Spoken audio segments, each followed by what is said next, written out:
speaking out against President Trump's racist tweets about 4 Democratic congresswomen. Mr. Trump's claim that 4 women of color should go back to where they came from. Vice President Mike Pence just toured a border facility in McAllen, It's a deliberate policy to dehumanize black and brown people in this country.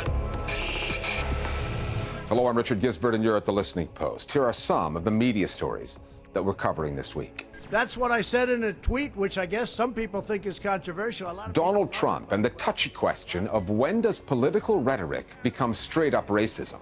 There are lessons to be learned, and not just for journalists and news outlets. Iran's hardliner. The BBC, Iran, and a case of selective distribution. And Serbian war criminals turned authors rewriting history from behind bars. Politics often comes down to a war of words, and these days the coverage of the Trump White House is caught up over one word, racist, and whether or not it should be used to describe the American president. After Donald Trump told 4 congresswomen of color to go back to the countries they came from, even though 3 of them are American-born, some U.S. media outlets are still stopping shy of using the R word. The 4 Democratic congresswomen in question, 2 of whom are Muslim, do not mince their words when talking about Trump's border control policies and what they call concentration camps. They were as outraged in describing their visits to those camps as the Vice President, Mike Pence, was indifferent during his. The juxtaposed imagery and rhetoric that the 2 visits produced, the war of words that followed, are all reflective of the place in which the U.S. finds itself ahead of the 2020 elections, a nation of opposing political narratives where Trump's white nativist message is facing more and more pushback from a new progressive force on the political left. Our starting point this week is Donald Trump's Twitter account.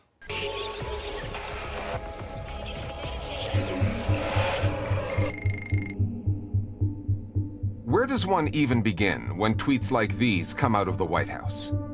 Had those 4 progressive Democratic congresswomen actually taken President Trump's advice, left Washington, and gone back to the crime-infested places from which they came, Alexandria Ocasio-Cortez would jump on a train to New York City.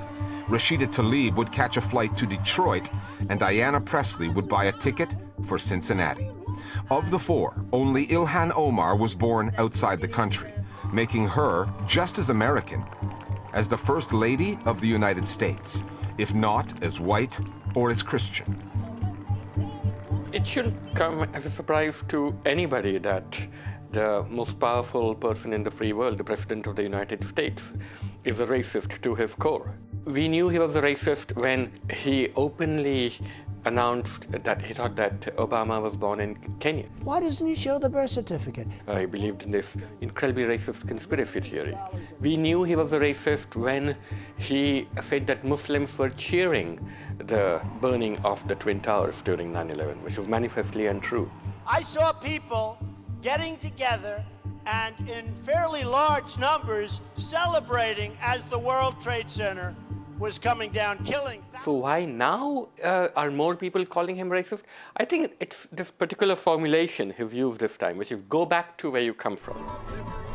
And that, of course, is something that has been said over and over in American culture to people. I know when I was a kid, as a black person walking down the street in my hometown, every now and then little white kids would yell out, "Why don't you go back where you came from?" And in his base, there are probably numerous people who use expressions like that to people of color. Make America great. Make it white. So it resonated. The 4 progressives who have been nicknamed the Squad have been a thorn in the president's side ever since their election to Congress in 2018. The conflict escalated on June 30th, when 3 of the congresswomen, Tlaib, Ocasio-Cortez, and Presley, visited 2 migrant detention centers in Texas. What we saw today was unconscionable. No child should ever be separated from their parent. Although the cameras following them were not allowed in, the women emerged with stories of overcrowding and squalid conditions. They compared the facilities to concentration camps and then reported their findings to Congress. Mr. Speaker, we do have a crisis at our border. It is one of morality, cruelly created by the Trump administration, dead set on sending a hate-filled message that those seeking refuge are not welcome in America, in our America. The Trump administration countered last week, sending the vice president on a similar visit. It was an alternative photo op, and it was no accident that Mike Pence appeared unmoved by what he saw. What they promised coming into office was that they were going to crack down, that they were going to stem the tide of migrants coming across the border. I would build a great wall, and nobody builds walls better than me, believe me. And so every day since then has been an exercise in trying to show the base that they're doing exactly what they said they were going to do. So what we saw was Vice President Pence standing outside of these pens where men were gathered, wearing the clothes they'd crossed in, screaming that they needed basics. And we also saw a vice president who didn't seem particularly moved by any of this. In terms of the intentionality of the optics, I think what we can say is that unfortunately there is a segment of Trump's base that actually likes seeing people of color being detained or being policed, being mistreated even, unfortunately. That's what I said in a tweet, which I guess some people think is controversial. A lot of people love it, by the way. After tweeting his "Go back where you came from" message, the president was accused of playing the race card. I think that they are not espousing the views of our country, the 4 Congresswomen. He reacted the way he often does when challenged over his choice of words. He doubled down. They can leave, they can stay, but they should love our country. Covering the story created a dilemma for American news outlets, in the same way that many of them are hesitant to call Donald Trump a liar when he constantly misleads Americans. There has been a reluctance to call the author of what are clearly racist statements a racist. There is a history in this country in debates about race to tell people who call someone a racist that you shouldn't do that, because being a racist is something that is psychological, that is inside a person. It is their personal attitude. And since you can't read their mind, you can talk in terms of their behavior, and you can talk in terms of the words that they use or whatever, but you can't say that person is a racist, because you don't know exactly what they really inside believe in. So that is why everybody was tiptoeing around and being careful and using the language in that way, because they didn't want somebody to come back and say, well, how do you know I'm a racist? This president has made it pretty clear what's in his heart from the very beginning. And even if not, we can look at his actions in office. We can look at what he's doing on the border. Those actions speak for themselves. Okay, the comments from the president are just the latest in a long list of racially incendiary remarks. There have been a number of journalists from the very beginning who've called out this administration for exactly what it was. Maybe other legacy institutions or journalists are slower to come to these realizations, but it's not been a secret. So part of it is how racism works within the media. Racism isn't just an issue that journalists cover, it's also part of the environment in which they work. 86.5% of all editors in the United States are white. 3/4 of news organizations have no people of color amongst their top editors. So what that often means is a lack of sensitivity to the coverage of racism, as well as a lack of training. And if you don't have diversity in the newsroom, then you're going to be in an echo chamber and not have really effective coverage of the problem. Especially if you're Fox News, where the lack of diversity on the screen and the lack of sensitivity in the news output are both by design. Fox has not and would not call President Trump a racist.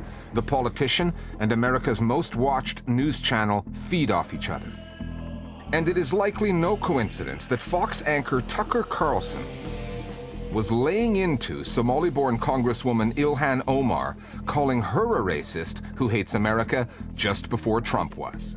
After everything America has done for Omar and for her family, she hates this country more than ever. 4 days later, the president sent out those tweets. 3 days after that, there was Trump at a rally in North Carolina. Serenaded by a crowd chanting, "Send her back," a script effectively co-authored by Fox News and the White House. Donald Trump is not, has never been President of the United States of America. He's President of the United States of Fox News watchers. 94% of the people that watch Fox News are white. He really doesn't care if people call him racist. He can manipulate the media like no one I've seen. Trump, like most populists, is an incredibly gifted storyteller. And like Duterte, like Erdogan, like Modi, populist is someone who can tell a false story well. We will never give up. And the only way you can fight this kind of person is by telling a true story better.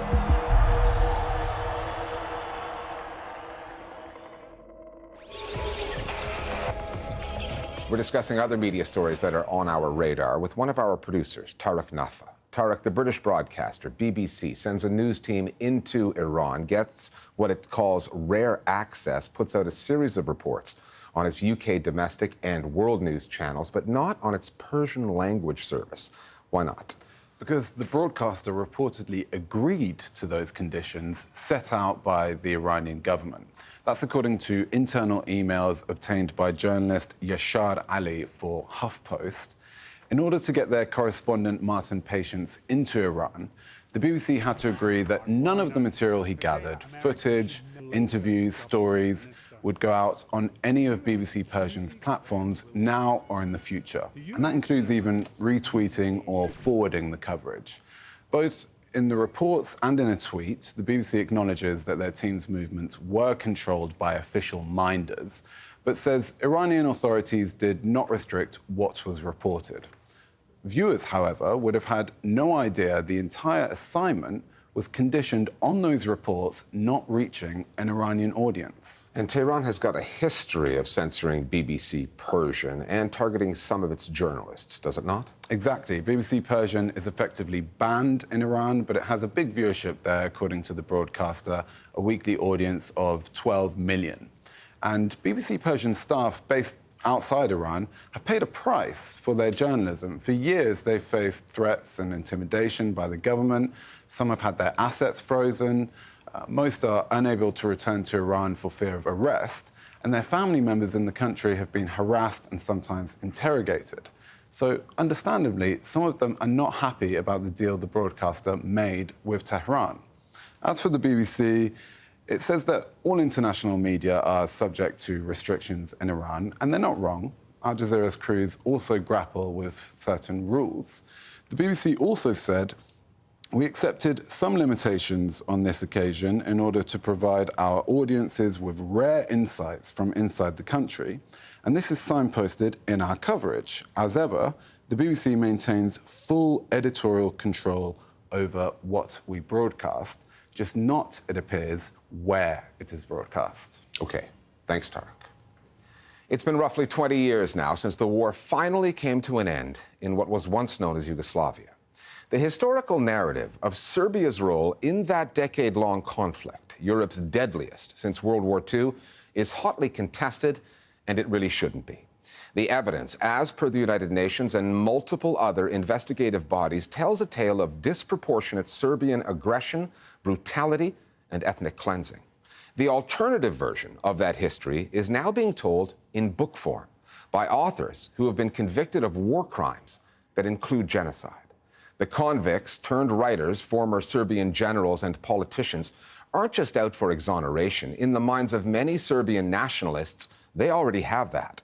They want to rewrite the historical record while feeding into nationalistic narratives favored by Serbian elites, including TV channels, which might explain the popularity of the books among those who hold political power in Belgrade. The Listening Post's Johanna Husnow on historical revisionism in the former Yugoslavia and the inmates who have gone from convicted war criminals to published authors.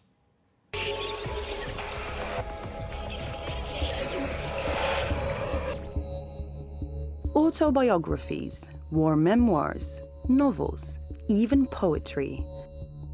A total of 119 books written from behind bars by 22 alleged and convicted war criminals. This literary output has been coming out of the detention center of the International Criminal Tribunal for the former Yugoslavia, the ICTY, since 1993. The scope of literature coming from the ICTY is astounding.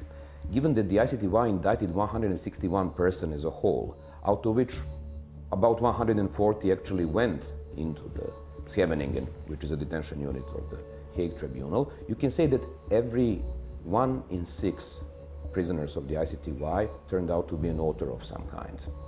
Many of those people are writing for purely political reasons, for propaganda reasons. There is a certain insistence on exonerating yourself. Some of it is obviously also creating a parallel narrative, which is only a part of a systematic approach in which actual facts, actual events that have taken place are now being questioned. And they don't care about facts.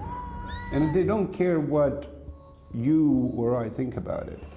This is tailor-made for the Serbs. And it's made in a way that would fit in the pre-existing narratives of what Yugoslavia was, of what and who the Serbs are. It's about stories. Stories make nations. Radovan Karadzic is not going to be remembered as a murdering, genocidal maniac, but as a great Serbian hero who actually made the first Serb state on the left bank of the Drina River. Nebojša Pavković is going to be remembered by future generations of Serbs not as a murderer of Albanian children in Kosovo, but as a great war hero who stood up to NATO.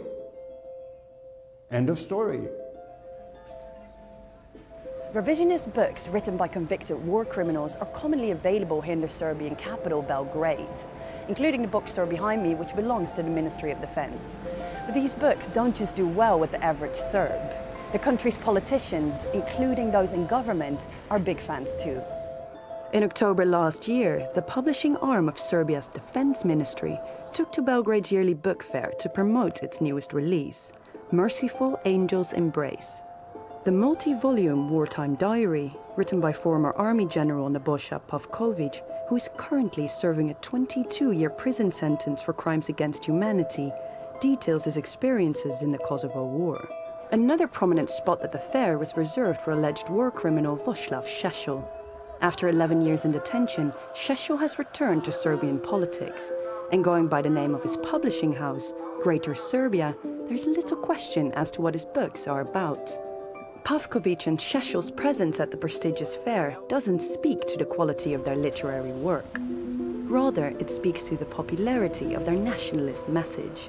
A narrative that 18 years after the end of the war is still actively endorsed by those in power.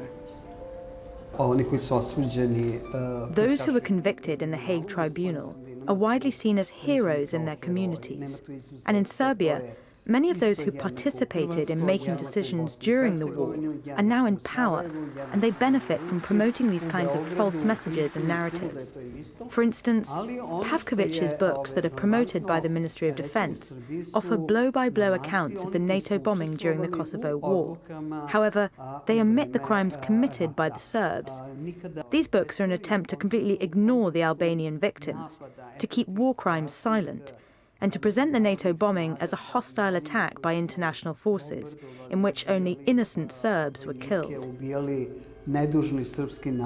When it comes to some of the books that Šešelj has published, we know that, for instance, Aleksandar Vučić, the current president of Serbia, wrote a couple of forewords to some of the editions. Now, if you have a legitimate representative of a country, write a foreword for books of an alleged war criminal, that is a huge issue. And I think that tells you a lot about just how far the current political structures will go in order to push this narrative onto the public. Serbian media play a significant role in bolstering revisionist narratives in the country. In November last year, former Bosnian Serb army commander Ratko Mladic, who is serving a life sentence for war crimes and genocide, dialed into a morning breakfast show on Serbia's privately owned entertainment channel Happy TV. sending his love to the nation from prison.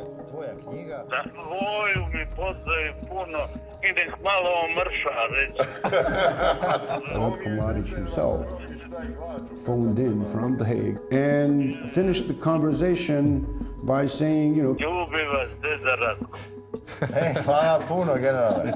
most of the media see themselves as organs of state.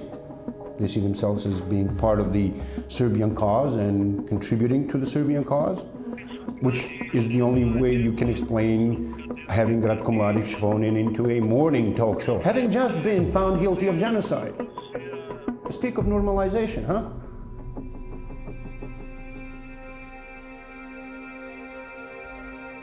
The Srebrenica genocide, which took place here in 1995, is by far the most popular topic for historical revisionists. The execution of at least 8,000 Muslim men and boys at the hands of the Bosnian Serb security forces, the worst mass killing on European soil since the Second World War, is a huge stain on Bosnian Serb history. And numerous books have been written about it by those wanting to recast the facts of that massacre. Srebrenica is by far the thorniest issue among all discussed. Srebrenica is also by far the best prosecuted crime among all the crimes. In the 90s, it's proven beyond reasonable doubt that the culprits are the leadership of army of Bosnian Serbs. And I didn't wonder how come that judicial facts which had been so well established are facing the stone wall. What does it take, actually? It's a question that those pushing back against these revisionist narratives, whether about Srebrenica or any other brutal episode in the Yugoslav wars, have been asking themselves for years. But as long as these rewrites of history are not only condoned, but actively endorsed by those in power, attempts to tell the facts as they are falling on deaf ears. Right now, we don't have a young generation politically mature enough to ask important questions or inquire about facts that are being hidden.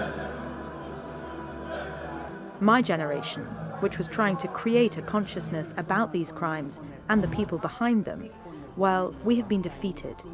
We weren't able to win back the narrative. We couldn't make the media follow this up. And the crimes, those responsible for them, the peace agreements, these have been completely removed from the agenda.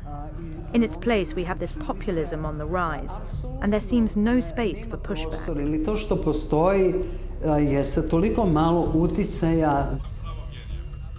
As a survivor of Srebrenica, as a survivor of one genocidal episode, the first emotion that comes is anger. Then disbelief, and then resolve to fight that. We're dealing with regimes that don't have a problem explaining to their own electorate why they're spending millions in genocide denial. People have actually managed to move on from their own experience of the 90s.